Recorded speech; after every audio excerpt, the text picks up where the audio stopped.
Mga ka-star, kalat na kalat, namumulubi na raw si Mayweather. Kung totoo ito, alamin natin kung ano ba ang posibleng dahilan kung bakit namumroblema sa pinansyal itong si Mayweather. Well, magandang sapin ito mga ka-star, it's because para maiwasan din ng ating mga kababayan ang financial problem. Why mga ka-star? Kasi nga kung ang isang Mayweather na tinatawag na yung living ATM, larawan ng pagiging financial stability pagkatapos ay bumabagsak, paano pa ang dati nang mahirap, di ba mga ka-star? So napakahalaga, may matutunan tayong lessons dito sa kwentong ito mga ka-star. Bago tayo magpatuloy, pakiusap po, please like, share, and subscribe. Ang simpleng act of kindness na iyan ay malaking tulong sa aming channel. Hello mga ka-star, this is Madam Becky, ang inyong intrigerang beshi. So eto na nga mga ka-star, kalat na kalat sa social media ang umano ay paghihirap nitong si Mayweather. Ang dami na rin kasing mga kumakalat na spekulasyon. I think hindi na ito basta-basta spekulasyon mga ka-star kasi ang dami ng naglalabasan at yung iba ay may mga proof ng mga events or mga pangyayari na talagang nagiging basihan nila kung bakit sinasabi nilang namumulubi na itong si Mayweather. Actually mga ka-star, hindi naman kung iisipin natin, hindi naman talaga as in pulubi na wala nang natitirhan. At this point, meron pa rin naman siyang mga asset. Andyan pa rin yung kanyang mga mansyon, yung mga may jet pa rin naman ito, at mga luxury cars. But the point is mga ka-star, unlike ni Manny Pacquiao na andyan yung mga investment niya, yung mga asset niya, and at the same time, hindi na problema sa financial. Ang pagkakaiba kasi mga ka-star, maaring maraming paper asset ito, pero kumbaga yung mga asset, mga ito yun nga, yung mga pag-aari niya, kaya lang hindi in form of cash, which is pagkailangan niya is mabilis niyang magagamit. Unahin natin pag-usapan mga ka-star yung isyong lumalabas na na-acquire na daw ni Manny Pacquiao yung isang gym nitong si Mayweather. Well, kung totoo nga ito, isa talaga itong malinaw na sign na medyo in trouble na ang financial nitong si Mayweather. At isa pang pinagbabasihan ng mga netizens kung bakit sinasabing naghihirap na raw or in trouble na ang financial nitong si Mayweather ay dahil yung tanong na bakit nga ba babalik pa si Mayweather sa boxing, knowing na siya nga ay nasa 9 years na daw na nag-retire. Considering mga ka-star na walang talo itong si Mayweather, kumbaga undefeated nga siya, di ba? At bilyon-bilyon ang kinita niya. So wala na siyang kailangan patunayan. So bakit kailangan bumalik pa? So eto, inaiisip ng mga tao kasi may financial na pangangailangan. And through boxing is malaki ang kikitain niya at makakatulong na sa kanyang financial recovery mga ka-star. So pag-usapan din natin mga ka-star yung iba pang mga financial related na mga pangyayari ngayon dito kay Mayweather. So sinasabi na ngayong month daw ay nagsampa si Mayweather ng kaso na nagkakahalaga ng 340 million laban sa isang show ito. Sabi, ang pangalan Showtime, pero yung Showtime sa US at isang dating executive. Dahil sinasabi nga na yung pinakamalaking laban niya. So maybe ito yung kontra kay Manny Pacquiao, yung tinatawag na fight of the century mga ka-star, kumbaga nalihis daw yung income instead na mapunta sa kanya sa bank account niya, napunta secretly sa account ng kanyang mga advisor at broadcast partner. So medyo matinding akusasyon ito mga ka-star at nagdemanda siya dito ng 340 million worth na maybe damage or what do you call that, na just in case na manalo siya, babayaran siya ng ganung amount. So medyo malaki ito.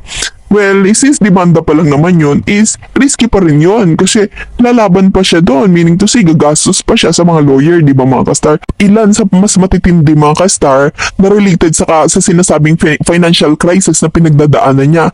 Kasi last February ay nagkaroon daw ng report na kinasuhan siya dahil meron pa lang nirerentahan na apartment sa Manhattan na ang utang niya or unpaid niya na rent ay umaabot sa $330,000. US dollar. So ang monthly rent doon is 100,000 US dollar. So maybe kung 330, so that means mga 3 months siyang hindi nakapagbayad doon. Pero kung iisipin mo, sa may mga mansion naman siya, bakit kailangan pa niya mag-rent ng apartment, di ba? Nakakapagtaka to mga ka-star. Bakit kailangan mag-rent ng apartment kung may mga mansion pa at ganito pa kamamahal, di ba? Sayang yung ibinabayad at ang nangyari pa nga, nagkautang pa siya. So, ayun yung according to report ito mga ka-star. At may kumalat din mga ka-star na sinasabi nga na eto daw, meron pala itong mga properties na napasok sa foreclose. So, na-foreclose ang dalawang property ni Mayweather.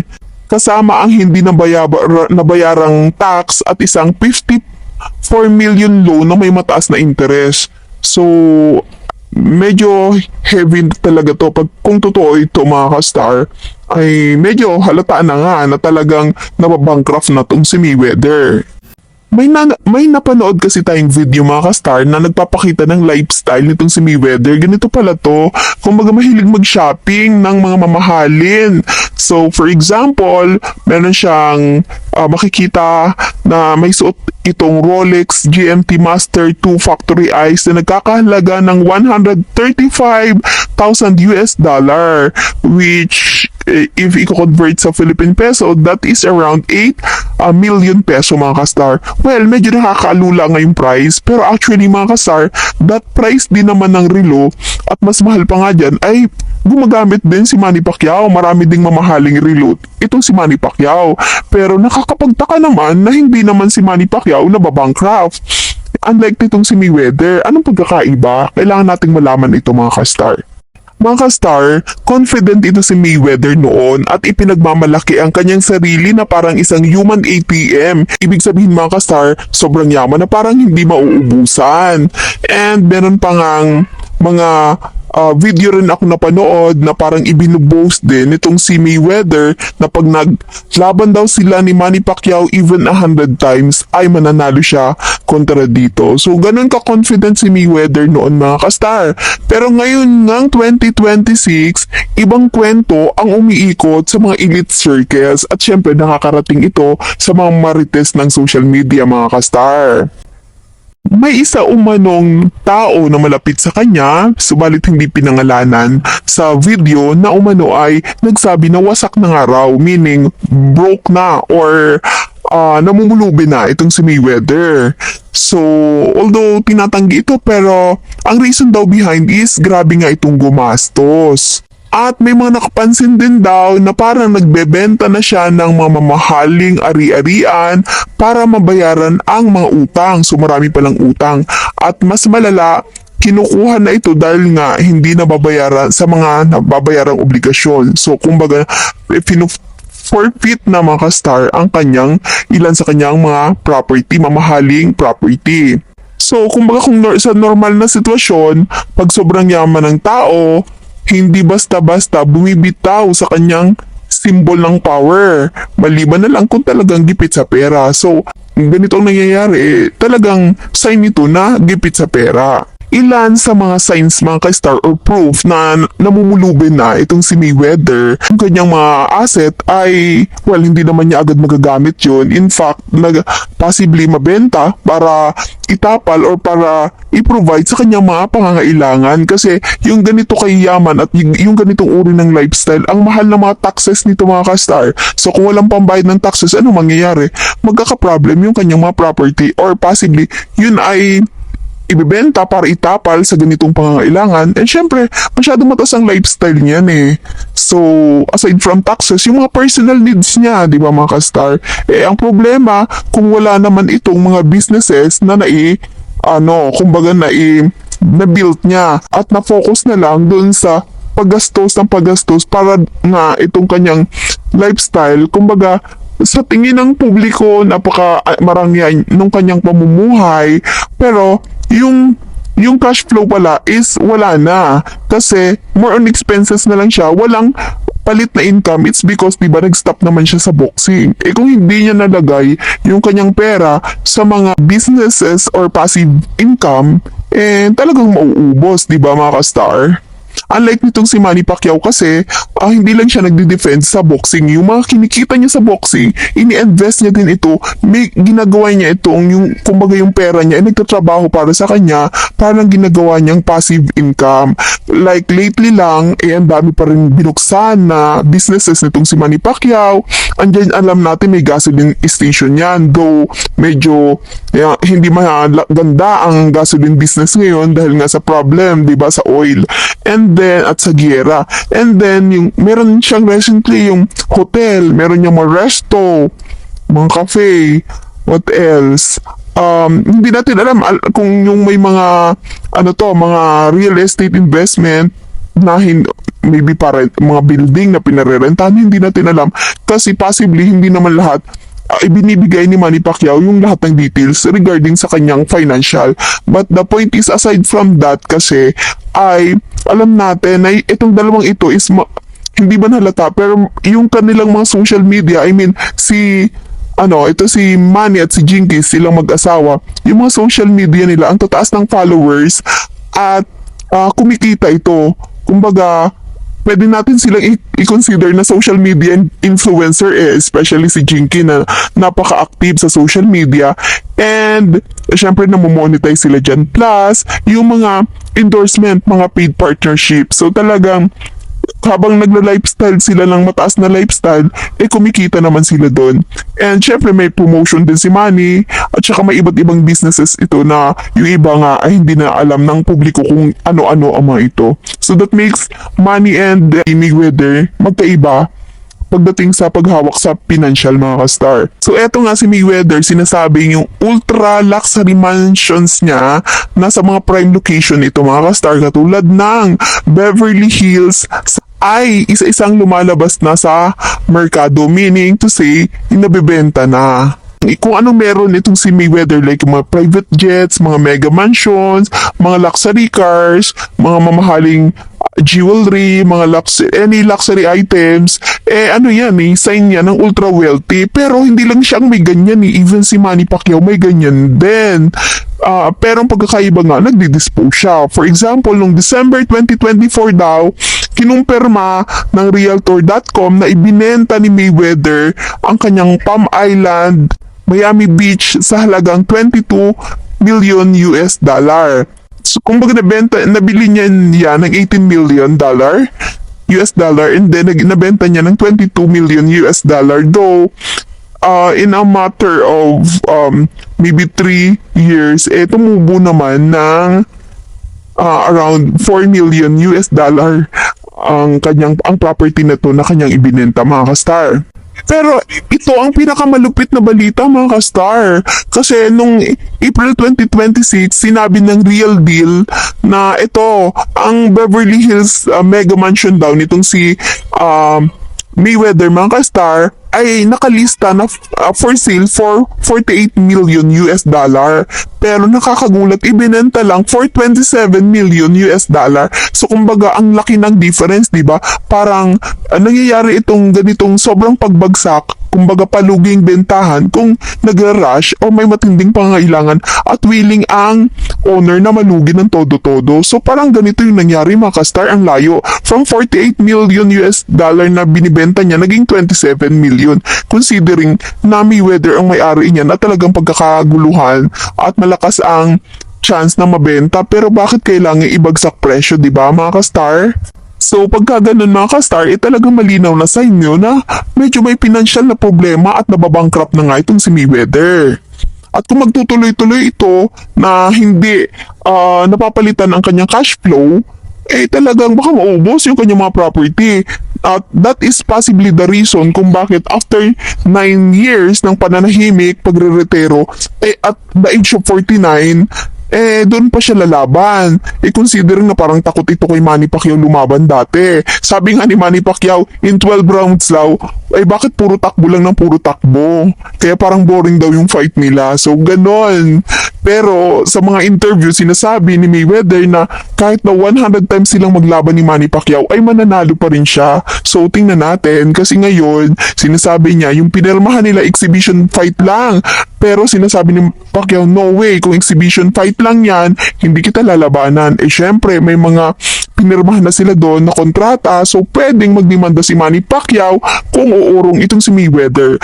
At nababalita din na may meron na daw itong nakuhang advance payment para sa Netflix deal mga ka-star. So ayun, unlike si Manny Pacquiao, hindi kumukuha ng advance.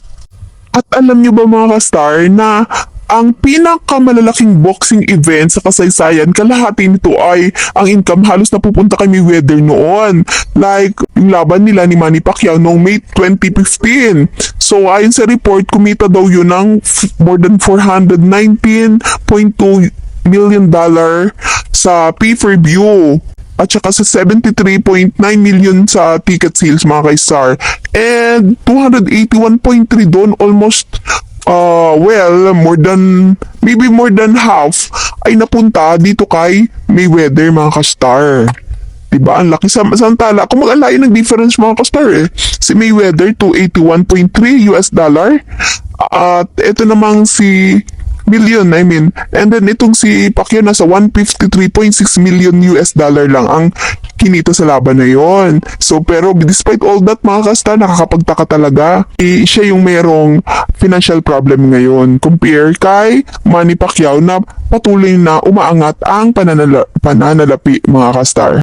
So ito pa isang sign mga kastar, meron pala itong si Mayweather noon kumbaga strip club sa Las Vegas. Ang pangalan ng business na yon ng establishment is Girl Collection. Wow, Girl Collection. Nangungulek siguro siya. Anyway, yun nga, ay napabalita daw ito na pinatawa ng warning kasi hindi nakakabayad ng taxes. So, meaning nalulugi kasi hindi nakakapagbayad ng taxes, di ba mga ka-star? Sinasabi na yung place na yun kung saan located yung business na to ay hindi nakabayad ng taxes na aabot sa 52,000 US dollar. So parang napakaliit lang ng 50,000 US dollar daw, sabi sa ulat mga ka-star, para sa isang taong kumikita ng halos 300 million US dollar sa isang gabing laban kay Pacquiao. Napakaliit daw na portion. Totoo naman, 300 million US dollar and then 52,000 lang naman ito. Wala pang 100,000 US dollar. Hindi nababayaran yung tax. Diba mga ka-star? So nakakapagduda talaga ito. Eto pa mga ka-star, yung condo, may dalawang condo daw ito sa Trump International Hotel Las Vegas. May issue din na umano ito ay na-forfeit dahil nga sa hindi nabayarang taxes mga ka-star. Pero naibalik din naman daw matapos magbayad ng humigit kumulang 21,000 US dollar. So parang nakakapagtaka talaga para sa mga katulad nilang milyonaryo, bilyonaryo, $21,000 lang, hindi mababayaran, mag-forfeit, or di ba nakapagtaka. Well, in-expect ng lahat na marangyang retirement para dito kay Mayweather kasi mag-50-year-old na rin siya ngayon ay napalitan ng isang matinding financial storm ngayong 2026. Ito yung paliwanag kasi mga ka-star. So, sa mundo daw ng finance, kung malakas ang cash flow mo, yung utang pwedeng maging leverage. Pero kapag humihina ang cash flow, ang utang parang pabigat kasi more on interest ang interest to pagka hindi mo nababayaran, tutubo ulit, i-interest patong-patong, plus possibly uutang ulit para mabayaran yung isa pang utang, kaya nagiging pabigat ito. So yun, kaya napakahalaga na ang cash flow mga ka-star. So mga ka-star, ang lesson na natutunan natin dito is huwag gumastos ng mas higit kaysa income. Then siguraduhin tuloy-tuloy ang cash flow. So sa halip na magwaldas ay gamitin ang pera sa negosyo or para bumili ng mga passive income mga ka-star. Well, at alalahanin natin mga ka-star, ang nasasaad sa Bible, ang sabi doon, ang nagpapakataas ay ibabagsak at ang nagpapakababa ay itataas. So, kung gusto nating itaas, alalahanin natin, lagi tayong magpakumbaba mga ka-star. So, kung nagustuhan niyo ang video natin ngayon mga ka-star, please like and share at syempre, mag-iwan po kayo ng inyong mga komento. Once again mga ka-star, ito po si Madam Becky, ang inyong intrigerang beshi. Hanggang sa muli mga ka-star at maraming salamat sa inyong panunood.